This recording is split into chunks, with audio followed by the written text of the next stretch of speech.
Hey folks, welcome back to the Franchise Entrepreneur. And we've been away for a long time now, 7 weeks, but boom, we're back, and I'm pleased to be back. It's been a very, very, wow, exciting time, I suppose, isn't it? It's or interesting time, stressful for a lot of us. Particularly those of us in hospitality. But I felt it was a good time to have a bit of a break from the Franchise Entrepreneur podcast and also my social media, just to kind of refocus myself in terms of what I was trying to do. Also coincided with us reopening a lot of our restaurants. So it was a bit of a focus time.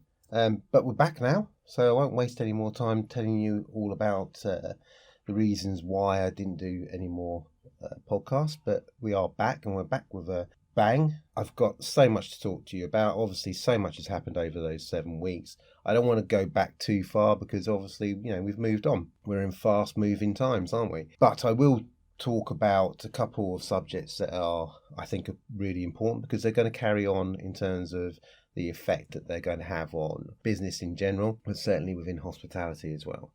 So the Eat Out to Help Out has just come to an end, coinciding with kids going back to schools. I want to talk about the VAT reduction, because again, in hospitality, that's been hugely important and also controversial in terms of how people and how businesses are using that.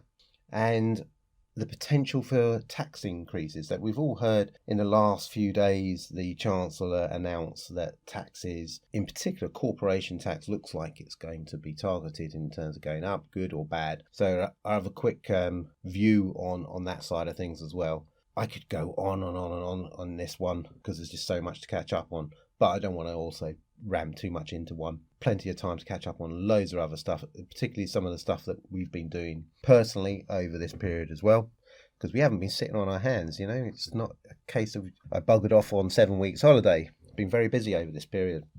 So let's crack on. Eat Out to Help Out, good or bad? Well, I think the overriding view is that it's been good. From my perspective in my businesses, it's certainly helped on some of those businesses, not all of them. So it wasn't, a complete success on all of them, because we've got quite a varied type of business model. So on our grab and go fast food, honestly, it probably didn't make a lot of difference, simply because people traded up. Those people who would not normally be able to afford to go out for a sit down meal, or were, counting the pennies, rightly so, over this period, were able to trade up, go to a nice restaurant. It's not to say that our food isn't great. It is great. But if you're in the situation where Monday to Wednesday, you've got the opportunity to go for a sit down meal in a nice environment, then why wouldn't you do that rather than just go to a takeaway? So we didn't see an awful uplift in our figures in terms of the takeaways, and I've heard that anecdotally from a few others that are in the same sort of type of fast food business. But our sit down restaurant, our Dodo Pizzeria, went through the roof. Monday to Wednesday, absolutely chocker, busier than Friday and Saturday. Obviously had an effect on Thursdays and Fridays trade, and Thursday's trade just fell off a cliff. But overall, we were trading at probably 20% higher than this time last year. So it done what it was supposed to do, I think. It got people back out into the city. When you take into account that there aren't the tourists around that there used to be, overseas tourists I'm talking about, obviously a lot of staycation, that helped massively as well. So generally, I think it was a very, very good thing. Do I think it should carry on? Now, obviously, the Chancellor has now not carried it on, but there's been a lot of people and a lot of restaurants that have done their own extension to this, or their own version to it. I think, in my view, categorically, the answer should be no. My reasons for that are quite simply this. Discounting to that kind of level is not viable. You can't discount 50% and hope to make any money. The reality is that if you're discounting at that 50% and you're hoping to upsell, you're going to lose money. So not only are you busy fools, you're driving your overheads, there's all sorts of reasons, not to do this. It's a race to the bottom. You've heard that saying so many times. And one of the reasons that, fast casual or casual dining has been in such a bad state over the years. There are numerous reasons for that, but one of them is that they've been discounting too much. You cannot get general public used to getting cheap food because they just will not want to pay the real costs of dining out. I think Eat Out to Help Out done a good job. It was a short, sharp hit that encouraged people out. I don't think that should be extended, and those restaurants that are extending it are generally, I think if I looked at most of their names, I would say are the ones that are really in trouble. So my advice would be for them not to do that. You've got to trade through this. You've got to concentrate on the basics, and unfortunately, this will mean more and more restaurants going out of business. Now we can come to the controversial part of this, and my view is that we should allow a lot of these businesses to fold, and that's, I know that's really, really tough for people to hear, especially those ones that have got independent businesses, etc. And I feel for the independents a lot more. But I'm actually, there's quite a lot of them that are actually probably doing okay because they're in more rural or small town locations that have been picking up the business because people are not going back to the offices. I could do another whole section on whether offices are going to pick up, and maybe in another podcast I'll talk about that because I've got some strong views on that as well, as you would expect from me. But I think, I think the reality is that there's going to be a massive culling of restaurants and hospitality. We're seeing it now. We've been seeing it over the last few months. In fact, we've been seeing it, let's face it, for quite some time. But this has just accelerated the issues that a lot of these restaurants had anyway. And some of the reasons that these are closing down has nothing to do with COVID. It's just been the final nail in the coffin. A lot of the reason is that, they've just been badly run. They're not the most exciting brands out there. People want better quality, they want better prices, and they want it in a nicer environment. And some of these restaurants just don't tick those boxes.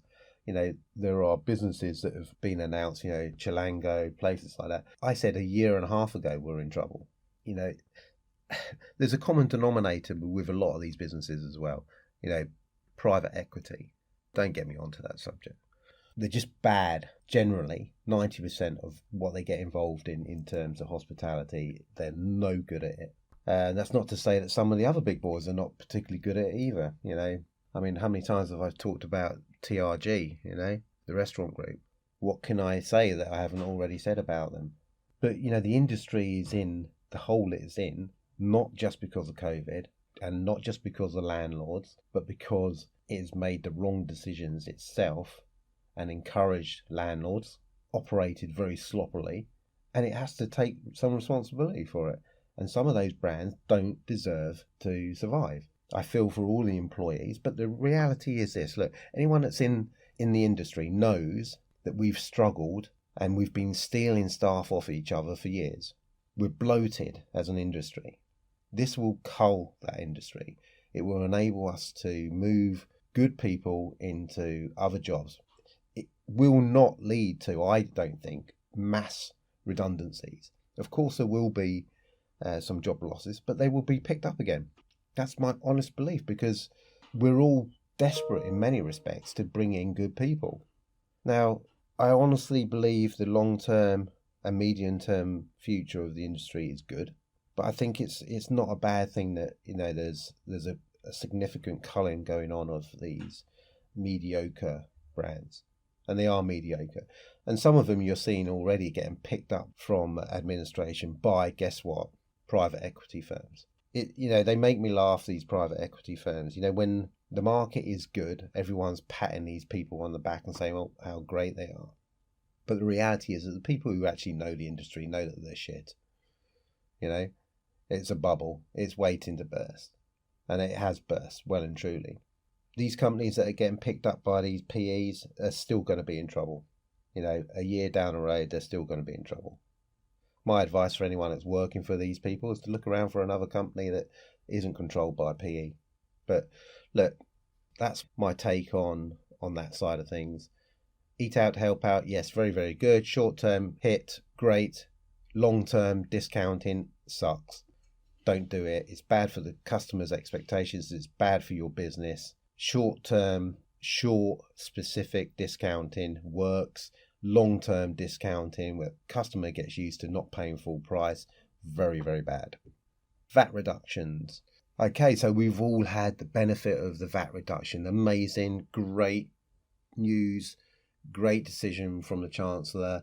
Those of us who've been around in hospitality and tourism for years know there's been a very strong lobby, particularly with the Tories, to get a VAT reduction in tourism and hospitality for many, many years.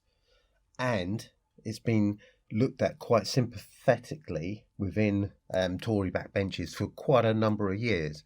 Why it never happened before? I think because they didn't have to do it. Simple thing is that, most people won't make a decision on something unless they really have to. Chancellor had to do something for hospitality. But guess what? I think it's broken the camel's back. So I think this strong lobbying that's been going on in the background has now given the government a real opportunity here to extend this VAT reduction permanently. Now, I'm not saying that they will keep it at the 5%. I don't believe they will. But I think what they will do is the counter argument for VAT reduction within hospitality and tourism was that why should that industry be highlighted? Why should that be getting special treatment? Well, I think they've now got the opportunity to say, well, look how important this really has been to the economy. And I think that's been underestimated on how important tourism and hospitality is to the British economy. If you don't have restaurants, you don't have tourism, you don't have a reason for people to come out onto your high street other than to go to retail shops, they don't come out.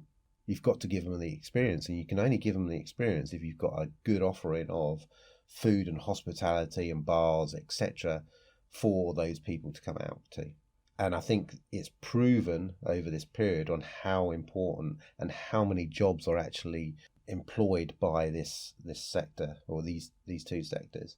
So I think there's the opportunity here now for the government to actually turn around and say, right, okay, yes, we're going to put the VAT back up, but we're going to recognise tourism and hospitality still needs help, and they can make that a palatable pill to swallow by saying that the industry still needs help, and continue to give it a boost by a reduction. So I think, and what I hope will happen, is that the VAT will go up at the end of this period, but it will go up incrementally and then be capped at no higher than maybe 15%. So we get a reduction of 5% on the normal VAT, which I think will be massively helpful, but incrementally going up. So maybe it goes up to 10% for another 6 months and then gets capped at the 15%. I think that would be really, really helpful to the industry. Well, so I told you there's quite a lot to go through, isn't there? Tax increases. So the government and Chancellor has just announced that, we've got to pay for this somehow. Yeah. Well, are there other options? Are there other ways in which the government can pay for this huge debt? Look, the reality is that no one blames the Tory government for the pandemic. But what they will do is they will judge how the government reacts to this, and they will remember how they've dealt with it. And me personally, I think the simplistic way is increase taxes, right? But that shows a lack of imagination, and it also shows, and I honestly believe it's counterproductive as well. And that's not just because I own businesses. Being quite frank, if the government threw too many taxes at us, I would seriously look at relocating the business head office outside of the UK and looking at ways to reduce our tax bill. And that's not because I don't want to pay fair taxes, but I am not shouldering, the responsibility for getting this country out of the shit. There's other ways of doing it. Let's not be lazy about it. Look, I think this country reacts very well to a almost siege mentality. We need to get everyone buying into this. And the most important thing for the government to do is to be absolutely honest with the public and say, look, we all accept that this isn't a position of making by the Tories, whether you're a Labour supporter or anyone else. But the Tories have the cards that they have to deal with. So how do they do this? First of all, they need to be honest. That you cannot have a 20% reduction in GDP and turn around and say that's going to bounce back in a year's time. They've got to be honest with people. They've got to say, look, this could be a 10-year project, maybe even more. If our annual growth is only 2% typically every year, and we've got Brexit round the corner as well, and we don't know what the impact of that is, positive or negative. They need to say, look, on a straight line basis, that would mean it'd take us 10 years to get back to where we were, right? Those are the simple calculations to this. But guess what we're going to do? We want everyone to be in this together. We are not going to put the taxes up. We're not going to just pile on the taxes to the wealthy either. What we should maybe be looking to do is one-off taxes on those companies that have massively benefited online. And I'm not talking about the small people that have done, some buying and selling online. I'm talking about, of course, the Amazons, etc. They need to pay their fair amount of tax, and that needs to be consistent tax. And we need to bite the bullet on that, and we need to make sure that they pay their dues. If they're selling in this country, they should be paying in this country. That will raise hundreds of millions a year, maybe even billions. Corporation tax, keep it as it is. We've got Brexit round the corner. We need to incentivise business to relocate in the UK. And we've just opened up, let's be honest, a whole load of office space in London. One of the things that stopped a lot of businesses relocating to London was because there wasn't office space available for them, because it was chocker and it was expensive. Now, if we can make that more incentivised and people are generally working more from home, then there are opportunities for more capacity to be released in the City of London and also other city centres as well. Let's not just look at all the negative side of this. There's opportunities here as well. We can be more competitive. We're released from the shackles of the EU. Let's be bloody aggressive with that. Let's not be shy about this. Let's just make sure that we go out there, we get these trade deals done, and we bring business into the UK. We look at things like continuing to invest in our infrastructure projects like never before. Since the Victorian times, let's just make sure that we continue that investment. That creates jobs, it pays taxes. Create the mentality that we're in it together, that no one's being left behind. The rich are not going to be taxed through their nose. That's not to say that we should not be raising some taxes, but we need to be quite specific on where they are. So, for example, let's create a luxury tax. There are luxury items that the rich and only the rich can afford. Well, if you put 10% up on that, and I can guarantee you the rich won't even notice that they're paying it. Little things like that will create more money coming into the tax purse. Things like, let's just see. You can see I'm thinking off the top of my head here.